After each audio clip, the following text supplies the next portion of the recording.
Oi, pessoal.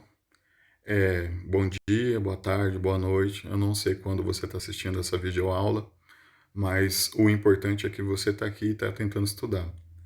Então, essa videoaula é para orientação sobre o caderno 3 de atividades da Escola Nerone Maiolino. Então, sobre a organização dos conteúdos, para não ficar diferente das outras turmas, a gente vai poder utilizar no Google Sala de Aula o arquivo PDF para leitura do caderno de atividades. E para leitura, vocês vão desenvolver as questões de matemática. Elas começam na página 16. Vocês vão poder marcar no caderno a página do caderno de questões e fazer apenas as respostas. Além de fazer a leitura dos textos que estão aqui para auxílio no desenvolvimento das atividades. O que é importante aqui? Para não ter diferença de estudo, de aprendizagem das outras turmas, a ideia é que a gente vai estar utilizando o mesmo conteúdo elaborado por mais de um professor sobre a matéria do sétimo ano. Então, para essa semana do dia que a gente tem aula quinta e sexta-feira, dia 18 e dia 19, provavelmente eu não tive tempo de publicar essa videoaula. Eu estava fazendo a correção dos cadernos que foram entregues na escola. A principal orientação: quem está vendo esse vídeo, essa videoaula, quem está tendo acesso ao Google Sala de Aula, pode visualizar esse arquivo postado e você pode ler e responder as atividades no caderno. Vocês vão poder mandar as fotos da atividade do caderno para mim fazer a correção posterior. O importante é vocês participarem, tá? Então, o que seria o conteúdo da aula da quinta e da sexta-feira, do dia 18 e do dia 19? Vocês utilizariam o caderno 3, de matemática. São 3 aulas por semana, então aula 1, 2 e 3. As páginas 16, 17, 18, 19 e 20. Esse conteúdo já foi abordado pela gente em outras leituras ou ainda em estudo na sala de aula. Operações envolvendo o conjunto dos números inteiros. O que é importante aqui, vocês lembrarem? É uma revisão, esse é o conteúdo principal do sétimo ano. Esse conteúdo, se vocês aprenderem ele, a gente espera que vocês vão utilizar ele no oitavo, no nono, quando passar para o ensino médio, tá? Tem que ficar bem explicado, bem aprendido esse conteúdo. Beleza, então agora tentem fazer a leitura do que eu estou explicando, bastante atenção, tá? Vamos começar a nossa aula.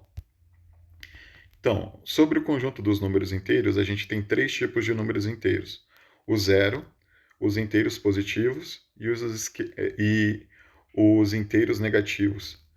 Quando a gente coloca esses números em uma forma de organizar eles, à direita do zero são os inteiros positivos na reta numerada, que vocês estão vendo aí, e à esquerda do zero são os inteiros negativos.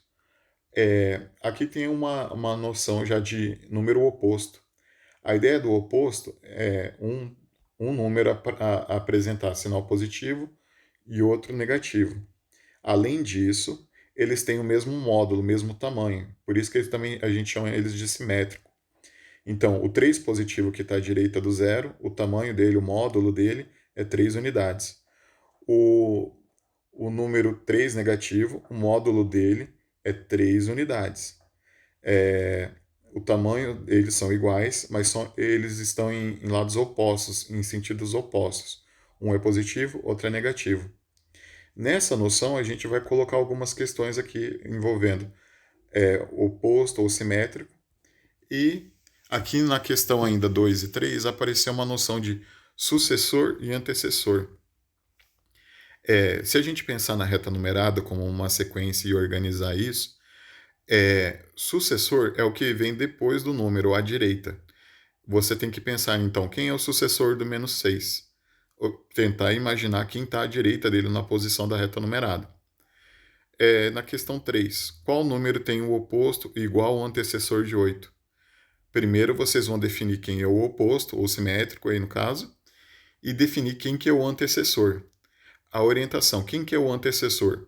Se a gente pensar de novo na reta numerada que está aparecendo aqui em cima, antecessor é um número que aparece à esquerda quando a gente está observando ali. Tem que relacionar se esse número vai estar à direita, então sucessor, à esquerda, antecessor. E saber ainda lidar com a ideia do o número ser oposto ou simétrico nessa comparação, tá? Continuando, ainda para as aulas do dia 18 e 19, vocês vão fazer a leitura aqui da questão 4, envolvendo o mesmo significado que eu acabei de explicar, de oposto ou simétrico, antecessor ou sucessor. Continuando a leitura, aqui, a explicação sobre o valor absoluto ou módulo. Eu já falei alguma noção sobre isso. Vocês podem pensar como o valor absoluto o tamanho desse número na reta numerada, a distância dele, da origem até o número que a gente está observando. Essa distância, esse tamanho, a gente representa por módulo. Aqui tem os exemplos, ele não coloca a reta numerada, mas a gente já tem a noção do tamanho. O menos 3, quando a gente fez aqui, volta um pouquinho, pessoal, desculpa a leitura. O menos 3 ele está à esquerda do zero, são 3 unidades para a esquerda. Esse tamanho de 3 unidades que é importante. O 3 ali é o tamanho do número que a gente está observando, são 3 unidades. Então, no exemplo aqui, o módulo de menos 3 é igual a 3. Significa que a gente está pensando na ideia do número. As duas barrinhas que vocês estão vendo envolvendo os números ali, então a leitura deles então é o módulo, tá, pessoal? Então o módulo de mais 7 vai virar o 7. Você pensa em colocar essa resposta sem sinal. Ela está indicando então a ideia do módulo, está indicando o tamanho, tá? É uma noção simples para vocês não esquecerem. Nas questões que estão seguindo aqui, determinar o módulo dos números que estão aparecendo. Aí tem um comentário sobre o item F dessa questão 1. O zero já não possui sinal, o zero não tem tamanho. Então, o zero é o próprio módulo dele. Zero, o tamanho do zero só pode ser zero. Não vai ter sinal, então não tem problema aí. Os outros, a ideia do tamanho não precisa colocar um número com sinal. Na questão 1 ainda, se vocês lerem o item D, o 7 não apareceu com sinal dentro do símbolo lá do módulo. Eu tenho que entender que aquele 7 ali naquele caso é um número positivo. O módulo dele não tem sinal. É a ideia do tamanho, módulo, tá? Então, a questão 2 aqui com verdadeiro e falso, vocês vão analisar o que está escrito ali, vocês podem colocar do lado da pergunta se é verdadeiro ou falso. Aqui tem uma explicação de como simplificar algumas operações de adição e subtração, eliminar os parênteses no caso, né? Seguindo os exemplos que estão aparecendo para a gente. O menos e dentro do parênteses mais 5. A gente vai ter uma leitura do que significa o oposto. Qual que é o oposto do mais 5? É o menos 5. Nesse caso, quando tem o menos fora do parênteses, ele altera o sinal do número que está dentro do parênteses. O oposto do mais 5 vira menos 5. É a leitura que vocês estão tendo aqui desse caderno. Se vocês não tiveram tempo de prestar atenção no que eu estou falando ou ler o que está aqui no vídeo, vocês podem olhar o arquivo PDF depois, com calma, e fazer a leitura do que vocês vão resolver como atividade. Tá ok? Continuando os exemplos aqui, eu vou explicar bem. O mais e dentro do parênteses menos 3. A soma de um número negativo, ele não vai mudar o significado dele. A gente pode pensar assim, o mais e o menos que estão ali, o menos que está dentro do parênteses não vai ser alterado. A gente pode eliminar o parênteses e colocar o símbolo do menos 3. O mais e o mais 7. Somar um número positivo, quer dizer que ele vai continuar sendo um número positivo. Não vai mudar nada. Agora, menos, aí abre parênteses, menos 3. Quando aparece o menos fora do parênteses, tem que ter muita atenção nisso. O menos que está fora do parênteses, a gente faz aquela leitura do oposto. Qual é o oposto do menos 3? Vai virar mais 3. Essa ideia de eliminar o parênteses, colocar o significado, o sinal que a gente precisa para cada operação. O último exemplo ali, o oposto do mais 7, menos 7. Aí lembrando que em algumas situações, quando a gente coloca o resultado, o sinal positivo não precisa aparecer. O que precisa aparecer é sempre o negativo, tá? Continuando. as atividades que estão aqui na sequência, para eliminar os parênteses, simplificar o que está escrito aqui. E aqui tem uma brincadeira no final, a partir do item F, está colocado algumas letras para a gente desenvolver, observar o que dá para fazer aí. Infelizmente, aqui na minha digitação apareceu o I, na sequência, na mesma linha, o J, tá? Mas vamos fazer uma análise aí com calma. O item F. O oposto do menos A. O oposto, mudar o sinal, então vai virar A positivo, mais A. No item G, o oposto do mais A. O menos que está ali fora, a gente entende como oposto. Só mudar o sinal, o oposto do mais A, quer dizer que é igual menos A. No item H, o sinal de positivo que está lá fora não vai alterar nada. O importante é saber o sinal e repete o X que está ali. Na letra I, mesma explicação. O sinal de mais que está fora do parênteses não altera o sinal do número que está lá dentro. Por mais que tenha uma letra ali, ela está representando um número. E para terminar no item J, aí o cuidado, o oposto do menos X vai mudar o sinal. E, continuando a explicação ainda da aula, aqui tem uma noção de adição de números inteiros. Então, quando a gente faz uma adição, a gente soma parcelas. Nesse caso aqui, essas parcelas podem ser positivas ou negativas. Tem que tomar cuidado com isso. No primeiro momento, a gente observa se está somando números com sinais iguais, números com sinais diferentes. É uma noção para a gente organizar um pensamento aqui. Então, no caso, a leitura que eu estou lendo do exemplo aqui de adição de números inteiros, mais 3 mais, abre parênteses, mais 5. Se eu fosse representar isso na reta numerada, o mais 3, por ele ser positivo, ele está à direita do zero. E depois disso, eu ainda marco mais 5 unidades, também eu penso que ele é um número positivo, à direita, da onde está o 3. Do 0 até o 3 positivo eu marquei, são 3 unidades. E ainda marco mais 5 unidades, quer dizer, para a direita, no mesmo sentido. Ao todo, eu tenho que observar onde é que parou essa setinha. 3 mais 5 dá 8. Ao todo são 8 partes. E a orientação, se ele está para a direita, esse 8 é um número positivo, o resultado. Continuando, segundo exemplo. Somar dois números negativos. Sem ter que eliminar os parênteses por enquanto, o que eu tenho que pensar? O número 3 negativo, a orientação dele, então, marcar o 0, à esquerda, 3 unidades, e o menos 5 também por ser negativo, 5 unidades para a esquerda.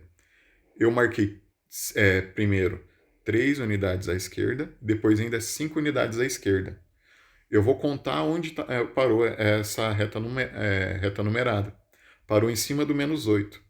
Então, quando eu somo dois números negativos, o resultado é um número negativo. Isso pensando logicamente, organizando numa reta numerada. E tem uma regrinha aqui. Quando a gente soma números que têm sinais iguais, a gente repete o sinal e soma os módulos. O módulo do menos 3 é pensar que são 3 partes, 3 unidades, 3. O módulo do menos 5 é pensar que ele é 5 partes, 5 unidades. 3 mais 5 ao todo 8. A diferença é que a gente pensa a orientação. O número negativo está para a esquerda do zero. Então, quando a gente terminou de fazer essa soma, a posição onde está esse número é um número negativo, menos 8. E vocês vão aplicar esses conhecimentos nesses exercícios. Eu vou postar um segundo vídeo de orientação sobre adição e subtração. É o complemento dessa aula, tá, pessoal? Então, fazendo a leitura dessas questões aqui, então a partir do item G, são três números aparecendo na conta. Para vocês resolverem, a minha dica é resolver os dois primeiros que estão ali, achar um resultado e somar com o terceiro. Ou subtrair o terceiro, dependendo do sinal que estiver aparecendo. Então, vocês vão treinar isso para mim, nessas questões. O outro caso aqui é somar números que estão com sinais diferentes. Então, aqui a gente tem que aplicar tomar um cuidado aqui quando representa na reta numerada. A ideia da soma, a gente vai representar esses números conforme o sinal que eles estão aparecendo. Então, de cara, o menos 3 são 3 unidades à esquerda do zero, nesse exemplo, para somar e representar nessa reta numerada. O menos 3, a partir de onde ele está marcado, eu vou marcar 7 unidades positivas. Essas 7 unidades positivas, então, à direita, vai 7. eu vou contar 7 partes indo para a direita a partir do menos 3. Eu marquei o menos 3, depois eu contei 7 partes indo para a direita, porque o 7 é positivo. Onde parou isso? Parou no 4. 4 unidades positivas. Eu sei que é positivo porque está à direita do zero, olhando essa reta numerada. Tem uma regra para isso, eu já expliquei em sala de aula, vocês vão poder lembrar. Quando a gente soma números com sinais diferentes, a gente busca entender quem que é o número que tem o maior módulo. No caso aqui, comparando o 3 negativo e o 7 positivo, o maior módulo é do 7. Quando a gente fala do maior módulo, a gente olha para o sinal do 7. É positivo, quer dizer que o resultado, a resposta vai ser um número positivo. A gente desconta o menor deles, o menor módulo, do maior módulo. Para o 3 chegar no 7, sobrou ou faltou? Nesse caso aqui eu sei que está sobrando. Do 7 tem como tirar 3, vai sobrar 4. Esse entendimento também pode ser usado para responder essa questão. Se está sobrando, é um número positivo. Se está faltando, é um número negativo. Continuando. Praticamente o mesmo caso, só que mudou a sequência dos números. Agora o 3 é positivo e o 7 é negativo. Pela lógica, eu marco 3 unidades à direita do zero, porque o 3 positivo está ali, nessa orientação. E onde está marcado o 3 positivo, eu vou marcar 7 unidades à esquerda. Quando eu penso no número negativo, a orientação dele é à esquerda. A partir do mais 3, eu vou contar 7 partes à esquerda, vai parar no 4 negativo. Essa representação dessa reta numerada, eu vou aplicar o mesmo conhecimento que eu fiz ali no primeiro exemplo. Olhando para o módulo, quem que é maior, o 7 ou o 3? O 7 negativo, o módulo dele é 7, o módulo do 3 positivo é 3. O módulo do menos 7 é maior. O sinal que eu tenho que olhar, então, ali, o do maior, é negativo. Eu já sei que o resultado vai ser um número negativo. Terminando essa ideia, eu sei que o número é um negativo, vai ser negativo o resultado, eu vou comparar. Para o 3 chegar no 7, nesse caso aqui, do 3 tem como tirar 7? Não, vai ficar faltando. Então, a interpretação também vai ser um número negativo, faltando 4. Sobre os exemplos, então, quando os números na adição têm sinais iguais, a gente soma e repete o sinal que estiver usando. Se estiver somando 2 números positivos, na soma, os 2 números vão ficar, o resultado dessa soma vai ser positivo. Se eu estiver somando 2 números negativos, o resultado vai ser um número negativo, conforme está aqui no exemplo 1 e 2, falando de sinais iguais. Eu voltei um pouquinho a tela para vocês lembrarem do que eu estou falando.